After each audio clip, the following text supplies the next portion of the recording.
Columbia. But sending your demo to a major label at 16 will humble ya. I opened the mail and stumbled upon a reply. Fumbled to T-minus 12 hours till I moved to New York City. Started the day off right with an iced latte. I've been anticipating this for so long now, and it's crazy that the day is finally here, that I'm moving to New York. I'm also nervous at the same time. There's a lot to get done. There's a lot to pack for, and there's a lot to get ready before I actually move into school. I start the day off regularly with my iced latte, and I'm just enjoying California before I head on my flight tonight. So yeah, T-minus 12 hours until I am in New York City. Back home at the crib now, and I'm dreading because I'm having to pack up all this stuff, all of this, also all my shoes over here.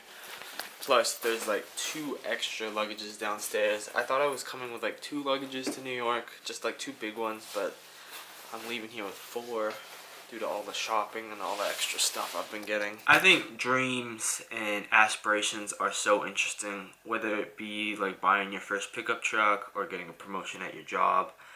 I think it's truly the thing that fuels our spirit and our purpose. And for me, ever since I was a little kid, I always wanted to move to New York City.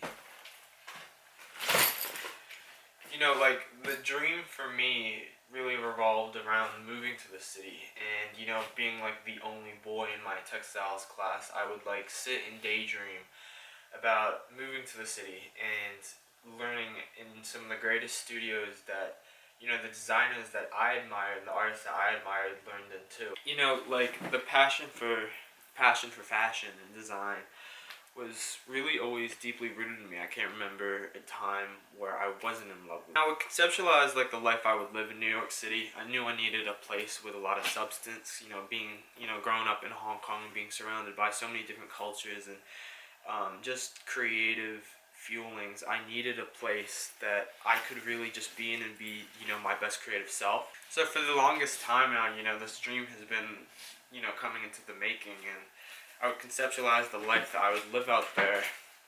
You know, the clothes I'd make, the designs I'd make, the projects I'd start. This dream has been deeply embedded in me for the longest time. I can't remember a point in my life where, you know, I truly found myself through fashion. I truly found, you know, my why through the medium. And, you know, subconsciously, I know how, you know, various different artists and creators, you know, New York is the place, you know, to be if you want to create, if you want to do something like within the arts. And I knew subconsciously my attraction to the city was because, you know, the artists that I was really motivated by, you know, like Keith Haring or Jean-Michel Basquiat, or even, you know, just like more modern day artists like filmmakers like Casey Neistat, Future 2000, like all these people. I was just fascinated with the culture and like the hustle that you see in which like embodies New York City.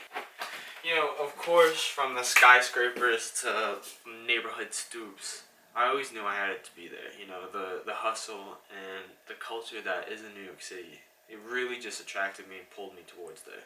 You know, for the projects that I had been working on, you know, creating my first clothing brand, I had been, you know, building it up to greater goals, and I knew that the hustle and the, you know, the personality of the city is the type of energy that I needed to be my best self and my best artist.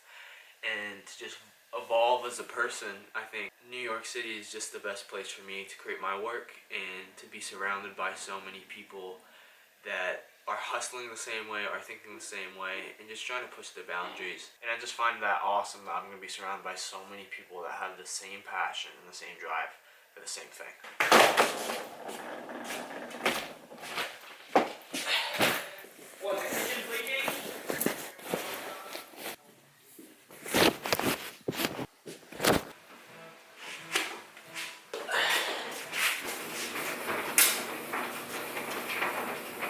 You know that one cliche saying from Frank Sinatra, which is, if I can make it here, I can make it anywhere, about New York City?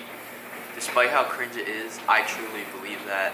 I look at the city of 8.4 million people, in awe really, just of the community that has, the culture that it's made, and I truly believe that if I can make it there and if I can make it successful in New York City, I can do it anywhere else. mail and stumbled upon a reply. Fumbled to get it open, I read it then wondered why. They said they were not interested, I'm shocked they took out the time to send me a letter back, 'cause the music was pretty whack. I kept it still all intact, I bet it matter of fact. Few years later, Rockers 50 said they'll put us on the map.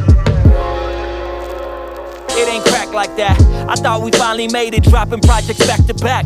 Talking to syntax, I was honestly confused why they were putting out the records that they chose to. Now it's like break's over, we dropped a song a week. I learned so much from hanging with the guys over at... I wouldn't say I'm nervous, because I'm more excited than anything. And I think of this chapter and I think of, you know, actually living by myself and finally getting to experience what living by myself is like. And you could even ask the question if I truly do know myself, and and I think that's what I'm most looking forward to. Reach, but Lecrae was clear that we were way too underground.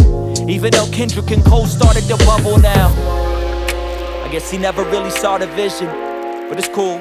I'm grateful for all the wisdom. Confused at times for all the rap cosigns. But what do I know? I'm just trying to get mine. For as long as I can know, I've been obsessed with moving to NYC. And the craziest thing is, this is no longer a dream, but I'm actually fucking doing it. Into the dream junkies, we at like 5 a show. We taking meetings now, 'cause John finally blew. But these record company people must have me confused. We dodged a few bullets, but our friendship ain't make it through. The money changed us, if I'm gonna keep it true. Is it arrogant to think we could've done it on our own? Guess